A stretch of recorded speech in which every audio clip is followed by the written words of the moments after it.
It's Scott on Security. I'm Scott Beck, CEO of Beck Tech, a cybersecurity and IT support firm, and also co-star in the Amazon Prime documentary Cybercrime.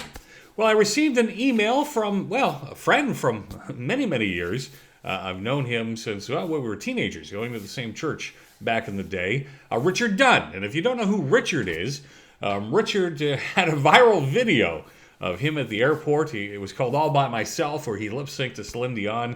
The thing took off. It's been seen a couple of million times, I think, now. It was so popular, even Miss Celine Dion reached out to him and had him go to one of her shows in Vegas as her guest. Pretty awesome thing. I'll put the link to the video down below. So if you haven't seen Richard, there's All By Myself video. You'll get a chance to take a look at it. And Richard, I also finished reading his book just recently, Looking for Trouble with Richard. Now, Richard has worked for Disney and some other big corporations. So he's kind of figured out, and I'm just going to sum it up real quick, strategies to use if you've ever been slighted by customer service. Richard has come up with a 5-step plan on how to have those addressed to your satisfaction. It was a good book. I really enjoyed reading it. So Richard sends me an email last week. He goes, crazy, scary SIM scam occurred to him. So basically, I'm going to try to sum this up as best I can, Richard, and hopefully I'm going to do the story justice.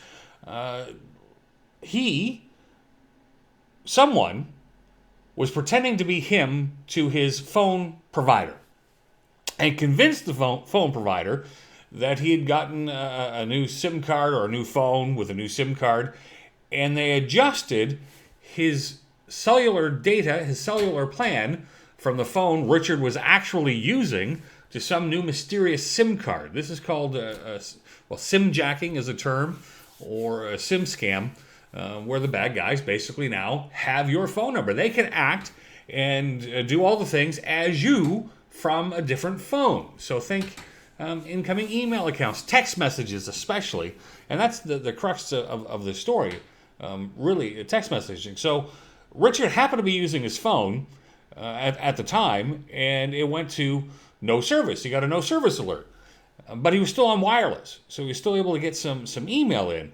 And Richard said, within a minute of this no service thing occurring, he got emails saying that people had been trying to log into his email account. 2 from Texas, 1 from England. Now, was it 3 different people? Possibly. Cyber gangs tend to run as gangs, or they could have been using something called VPN, or virtual private network, to be connected to different servers around the world. So it could still have been one person doing it 3 different ways, possibly. We don't know that for sure. And they tried to get into his email account. And one of the other emails was from his cryptocurrency provider, asking for the 2-factor authentication to get into the account. So bottom line, it appears the bad guys took over the SIM in order to get the 2-factor authentication codes so they could then log into his cryptocurrency account and steal the money. Now, this kind of ties in a little bit, and I didn't tell Richard this, but just a couple of weeks ago, we talked about the 19-year-old from Montreal that had been arrested, part of an alleged cyber jacking or cyber SIM scam cyber gang that had been alleged to have stolen over $60 million in cryptocurrency from people. So my best guess of the situation is, and for Richard's case, luckily Richard happened to be on the phone, saw this occurring, went, what?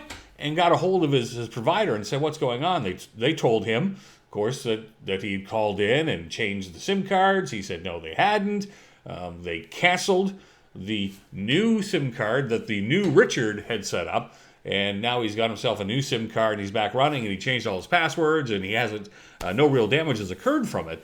But it shows how quick this can happen from the time that they took over the SIM to when they actively started trying to hack and get into his accounts and pretend to be him, as he said, was a minute. It was that fast, and to have that many accounts come in. So back to what I was trying to say is you got to kind of be watching this stuff, and these cyber gangs, they're active at it. $60 million in cryptocurrency. So my best guess is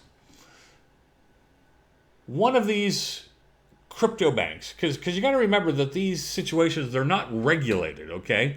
Cryptocurrencies are done peer-to-peer registries. So when you go to a bank and you make a deposit or you take money out, they're responsible for keeping the ledgers to know how much money's in, how much money's out. With cryptocurrencies, it's unregulated, and it uses a distributed database across many different computers around the world. I won't go deep into it, but my guess would be a crypto exchange was hacked.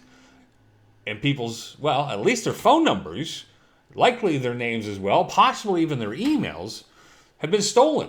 So now the bad guys, the cyber gangs, are now going through and have devised using the SIM jacking attack to get in and steal this money.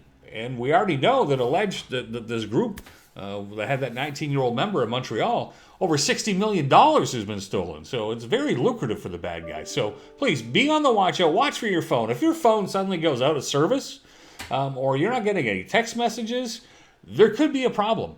And you're counting on your phone carrier to have really good security to make sure it's really you on the phone before they transfer these.